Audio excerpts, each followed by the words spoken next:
여러분, 얼마 전 푸틴 러시아 대통령이 중국을 방문했는데요.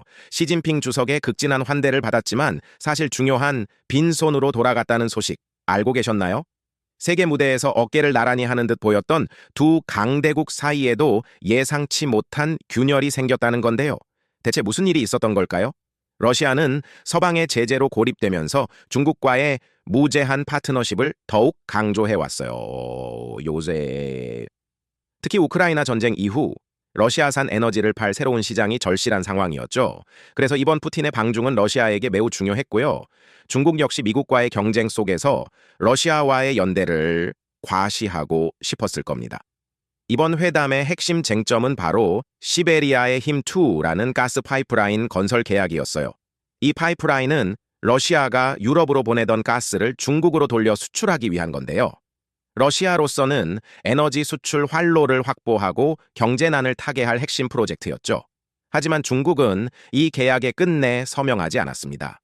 중국이 파이프라인 계약을 미룬 데는 여러 이유가 있는데요. 첫째, 현재 중국 경제가 부동산 위기와 내수 부진으로 어려움을 겪고 있어서 대규모 투자를 부담스러워하는 측면이 있어요. 둘째, 러시아에 너무 의존하면 향후 러시아가 에너지 가격 협상에서 더 큰 지렛대를 가질 수 있다는 우려도 있고요. 게다가 중국은 유럽연합이나 미국과의 관계도 여전히 중요하게 생각하거든요. 러시아에 너무 깊숙이 발을 들이면 서방과의 관계가 더 악화될 수 있다는 점을 고려하는 거죠.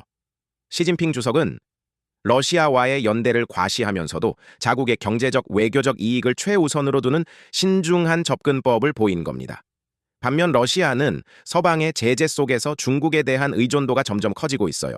특히 에너지 수출의 중국 시장이 절실한데요. 이런 상황에서 푸틴 대통령은 시진핑 주석에게 이 파이프라인 계약을 간절히 원했을 겁니다.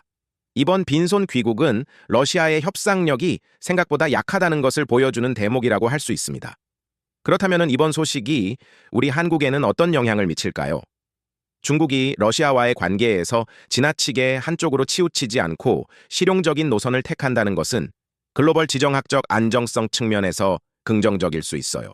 중국이 서방과의 관계도 고려한다면 이는 한국의 주요 교역국인 중국과의 경제 관계에도 예측 가능성을 더해줄 수 있습니다.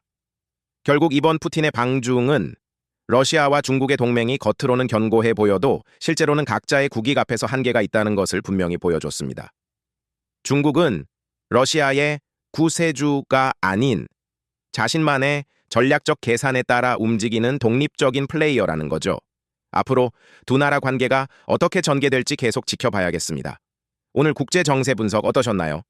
복잡한 뉴스 속 숨겨진 의미를 파악하는 데 도움이 되셨기를 바랍니다. 영상이 유익하셨다면 좋아요와 구독, 그리고 알림 설정 꼭 부탁드려요. 여러분의 소중한 의견도 댓글로 남겨주시면 감사하겠습니다. 다음 영상에서 또 흥미로운 국제 뉴스로 찾아뵐게요. 지금까지 시청해주셔서 감사합니다.